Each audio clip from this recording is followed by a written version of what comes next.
பெரியவர்களே, தாய்மார்களே, பாரதிய ஜனதா கட்சியினுடைய குடும்பம் பெரிதாக இருக்கு. பாரதிய ஜனதா கட்சியை பொறுத்தவரை உங்களுக்கு தெரியாது இல்லைங்க, இந்த கட்சி ஒரு நெருப்பினால் உருவான ஒரு கட்சி.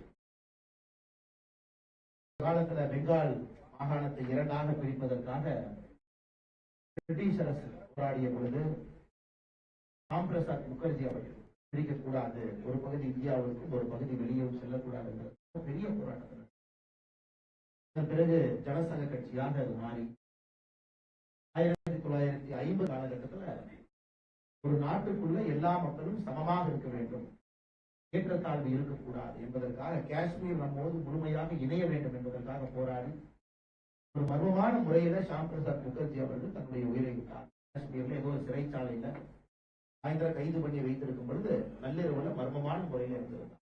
அவருடைய முதல் தலைவர் இறந்தது அப்படி. அதன் பிறகு தொடர்ச்சியாக நிறைய மனிதர்களை பலி கொடுத்து நம்முடைய நாட்டினுடைய ஒற்றுமைக்காக பஞ்சாபா இருக்கட்டுங்க, பாரதிய ஜனதா கட்சியினுடைய தலைவர்கள் சொன்னது ஏகப்பட்ட பேர் இறந்திருக்காங்க. காஷ்மீர் 1989 ஏகப்பட்ட பேர், வடகிழக்கு ஏகப்பட்ட பேர், நிறைய பேர் எதற்கு இறந்தாங்கன்னே தெரியாம இருந்திருக்காங்க. இந்த கட்சி உண்மையாலுமே ஒரு ரத்தம் சிந்தி வளர்க்கப்பட்ட ஒரு கட்சி. இன்னைக்கு அதிகாரப்பூர்வமாக உலகத்துல ஜனநாயக கட்சியில மிக அதிகமான உறுப்பினர்கள் இருக்கக்கூடிய ஒரு கட்சி.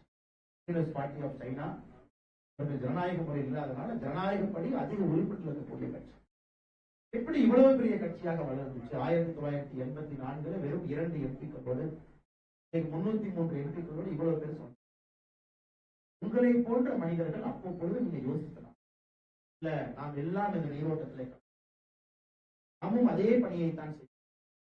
பாரதிய ஜனதா கட்சி இணைந்து இந்த நீரோட்டத்தை எல்லா இடத்துக்கும் எடுத்துட்டு போவோம், இன்னும் பெரிதாக்குவோம், இன்னும் விஸ்தாரப்படுத்துவோம், இன்னும் எல்லா மக்களுக்கும் பயன்படக்கூடிய ஒரு அரசியலை செய்வோம் என்று உங்களை போன்ற நிறைய நல்ல மனிதர்கள் அப்பொழுது நினைச்சனாலதான் இந்த கட்சி இவ்வளவு பெரிய கட்சியாக மாறி இருந்தாலும் கூட பாரதிய ஜனதா கட்சியில் எப்பொழுதுமே நீங்க பணிவை பார்ப்பீங்க, எப்பொழுதுமே அன்பை பார்ப்பீங்க, எப்பொழுதுமே பாரதிய ஜனதா கட்சி ஈகோவை யாருக்குமே ஒரு தொண்டர் வைத்து நடத்தக்கூடிய ஒரு கட்சி. தொண்டர்கள் எப்பொழுதும் தலைவர் ஆவார்கள். ஒரு அற்புதமான மனிதர் நம்முடைய நாட்டாமை அண்ணன் ஒரு சினிமா துறையில கால் பதித்திருக்கிறார் என்று சொல்வதை விட அவருடைய குடும்பத்தை பத்தி நம்ம எல்லோருக்குமே தெரியும். எக்ஸ்டெண்டட் ஃபேமிலி, இப்படிப்பட்ட ஒரு குடும்பத்தில வந்து தேசியம் என்பது தன்னுடைய ரத்தத்துல கலந்து இன்னைக்கு ஒரு உண்மையான ஒரு மனிதனை சவுத் இந்தியா, அதாவது சவுத் இந்தியால நம்முடைய தென்னிந்தியா முழுவதுமே ஒரு மனிதன் நடிகனாக எல்லா மக்களாலும் ஏற்றுக்கொள்ளப்பட்டாங்க என்றால் நம்முடைய தமிழகமா இருக்கட்டுங்க, கேரளாவா இருக்கட்டும், அனைத்து பகுதிகளும் ஒரு ட்ரூ ஃபேன் சவுத் இந்தியா. அதே நேரத்தில் சமுதாயத்தின் மீது தனக்கு இருக்கக்கூடிய ஆழ்ந்த ஒரு காதல். எப்பொழுதுமே நம்முடைய கிரீக் பிலாசபர் சொல்லுவோம், ஒரு மனிதனுடைய உச்சகட்டம் தான் நீங்க தொழில் பண்ணாலும் கூட கடைசியாக எல்லோரும் நம்மை தாண்டி யோசிக்கும் பொழுது அரசியலுக்கு அது போன்ற அண்ணன் சரத்குமார் அவர்கள் அரசியலுக்கு வர வேண்டும் என்று வந்து தனித்தன்மையாக நடத்தக்கூடிய ஒரு கட்சி, சாதாரண கட்சி எல்லாமே தேசிய சமத்துவ மக்கள் கட்சி. வெளியிருந்து பார்த்து கொண்டு எப்பொழுதுமே ஒரு தனித்துவம் இருக்கும். குறிப்பாக உங்க கட்சியினுடைய அறிக்கை எப்பொழுதுமே நான் விரும்பி படிப்பேன். அறிக்கை என்ன சொல்றாங்க, அன்னைக்கு இது போட்டா நம்ம கிளாப் கிடைக்கும் அப்படிங்கிறத தாண்டி மக்களுக்கு எது உண்மை என்பது எப்பொழுதுமே உங்களோட அறிக்கையில். அதெல்லாம் தாண்டி சரத்குமார் அவர்களுக்கு ஒரு பெரிய ஃபேன், சினிமா துறையில மட்டுமில்ல மனிதத்தன்மை தான். இன்னைக்கு நேரம் வந்திருக்கு. கடந்த ஒரு 4-5 நாட்களாகவே சரத்குமார் ஒரு விஷயத்துல தெளிவா இருந்தாங்க. அதாவது மோடி அவர்கள் சரித்திர தேர்தல் இந்தியாவுக்கு இந்த தேர்தல் 2024 நடக்கக்கூடிய தேர்தல் இன்னும் 50 ஆண்டுகள் நாம் பேசுவோம். 3வது முறையாக மோடி 400 சீட்டை மோடி, இதை நானும் பங்காற்ற வேண்டும், எங்களுடைய கட்சியும் பங்காற்ற வேண்டும், எங்களுடைய தொண்டர்களும் பங்காற்ற வேண்டும் அப்படிதான் ஆரம்பிச்சு. அண்ணன் கிட்ட பேசுனீங்கன்னா மற்ற அரசியல் தலைவர் மாதிரி எங்களுக்கு தெரியல. அவங்க எல்லாம் பாத்தீங்கன்னா நேரம் பேசுவாங்க, எனக்கு என்ன லாபம், உங்களுக்கு என்ன லாபம், என்ன லாபம். இவர் பேசியதெல்லாம் இவர் வந்தால் மோடிக்கு என்ன லாபம் மட்டும், நாட்டுக்கு என்ன லாபம், உங்களுடைய அலுவலகத்திற்கு வந்து உங்களை நிச்சயமாக உயர்த்தி பேச வேண்டும் சொல்லி நேற்று ஆச்சரியம் என்னன்னா இவ்வளவு நடந்து முடியும். அலுவலகத்திற்கு தலைவர்கள் எல்லாம் முன்னெடுக்கைகளுக்கு எல்லா தலைவர்கள் வந்திருந்தாங்க. நம்முடைய தலைவர்கள் எல்லாம் பார்த்து நேற்று இரவு நள்ளிரவை தாண்டி என்னுடைய அலைபேசி அழைத்து ஒரு 2 மணிக்கு கூப்பிட்டேன். இந்த மாதிரி நான் ரொம்ப யோசிச்சு பார்த்தேன். நானும் ஒரு மற்ற அரசியல்வாதியை போல் இருக்கக்கூடாது. எங்களுடைய கட்சி மற்ற அரசியல் கட்சி எப்பவும் இருந்தது கிடையாது. அதனால் நான் ஒரு கனத்த இதயத்தோடு, அதே நேரத்தில் துணிவோடு, அதே நேரத்தில் ஒரு அன்போடு ஒரு முடிவை எடுத்திருக்கேன். காலையில கட்சி நண்பர்கள்ட்ட நான் சொன்னேன், சகோதரி இதை ஏற்றுக்கொள்வார்கள் என்று தெரியவில்லை. அவங்க எல்லாத்தையும் சொன்னார். நான் முழுவதுமாக அகில இந்திய சமத்துவ மக்கள் கட்சியை மோடி அவர்களோடு இணைத்து தேசிய நிறுவனத்தில் கலந்து நான் 2024 தேர்தலுக்காக பாடுபடப் போகின்றோம் என்கின்ற நான் பேச ஆரம்பிக்கும் என்று சொன்னேன். பாரதிய ஜனதா கட்சி குடும்பம் பெரிதாக இருக்கிறது. ஏற்றத்தாழ்வோ இவங்க இன்னைக்கு வந்தாங்க நேற்று வந்தாங்க. பாரதிய ஜனதா கட்சி நோக்கம் தான் நாங்க பார்க்கறோம். இன்னைக்கு பாரதிய ஜனதா கட்சி இருக்கிறவங்க நாளைக்கு பாரதிய ஜனதா கட்சி நாங்கள் அரசியலை யாரும் நமக்கு நேற்று வந்தாங்க, வெளியிருந்து வந்தாங்க. எதுவுமே பொறுப்பு எங்களுக்கு அதிகமாக இருக்கிறது. காரணம் பெரிய நம்பிக்கையோடு இந்த தேடையில் இருக்கக்கூடிய நாட்டாமை அண்ணன் சரத்குமார் அவர்களோடு அவருடைய கல்லூரி நண்பன் கிட்டத்தட்ட 52 ஆண்டுகளாக பயணம் செய்யக்கூடிய ஒரு அற்புதமான ஒரு மனிதன் பொருளாளர் சுந்தரேசன் அவர்கள் நேரில் இருக்கிறாங்க.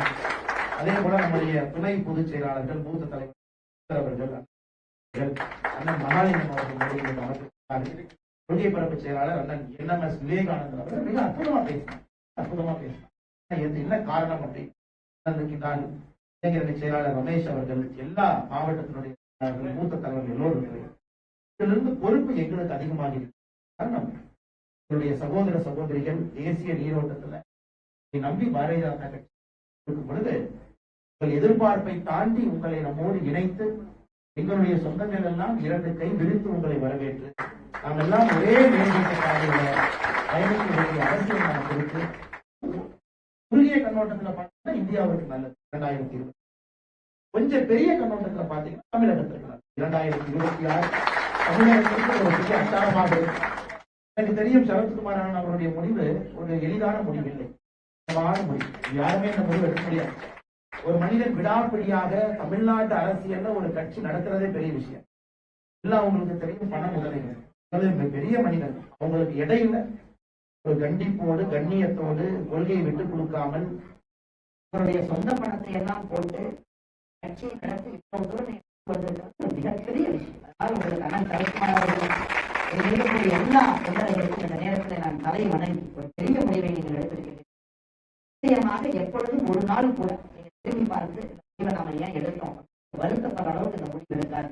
ஒவ்வொரு நாளும் நீங்க சந்தோஷப்படுற அளவுக்கு இந்த முடிவு எடுத்து அதே நேரத்தில் எனக்கு தெரியும் சமத்துவ மக்கள் கட்சி சரத்குமார் அவர்கள் நிறைய எல்லா சமுதாயத்திலும் சாமியா சகோதர சகோதரர் எல்லோரும் பெரியவர்கள் இருக்கிறார்.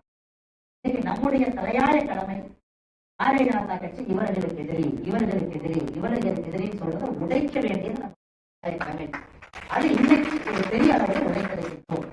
பாரதிய ஜனதா கட்சி உண்மையாலும் மோடி அவர்கள் யார், உண்மையாலும் இந்த கட்சி யாருக்காக நிற்கும், கைத்தட்டுக்காக ஓட்டுக்காக இந்த கட்சி எப்பொழுதுமே பேசும். எப்பொழுதுமே இந்த கட்சி நேர்மையும் நாணயத்தையும் நம்பிக்கையும் மட்டும்தான் பேசுது.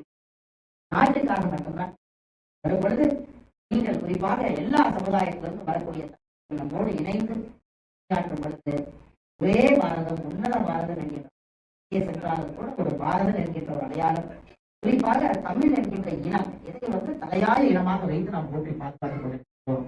மோடி அவர்களும் அப்படித்தான் நடந்திருப்பது ஒரு அரசியல் சகாப்தமாக நான் 2026 சட்டப்பேரவை தேர்தலுக்கு முன்பு அதன் சரத்குமார் அவர்கள் எடுத்திருக்கக்கூடிய முடிவு மிக மிக முக்கியமான முடிவு. தமிழகத்துல நேர்மையான மனிதர்கள் ஆட்சிக்கு அமர்வதற்கு ஒரு அச்சாரம் போட்டிருக்கிறாங்க. அதே நேரத்தில் இந்த அனைவருக்கும் கடைசியாக ஒரு வார்த்தையை நான் சொல்ல வேண்டும்.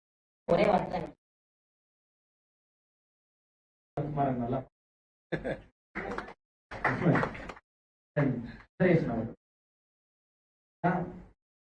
அதாவது எவ்வளவு கடினமான ஒரு முடிவை இந்த நேரத்தில் நீங்க எடுத்திருக்கீங்கன்னா பொறுப்பு எங்களுக்கு இருக்கு. ஆனால் சரத்குமார் அவர்களை நாங்கள் ஏதோ தமிழகத்துல அடைத்து வைக்க விரும்பவில்லை. நான்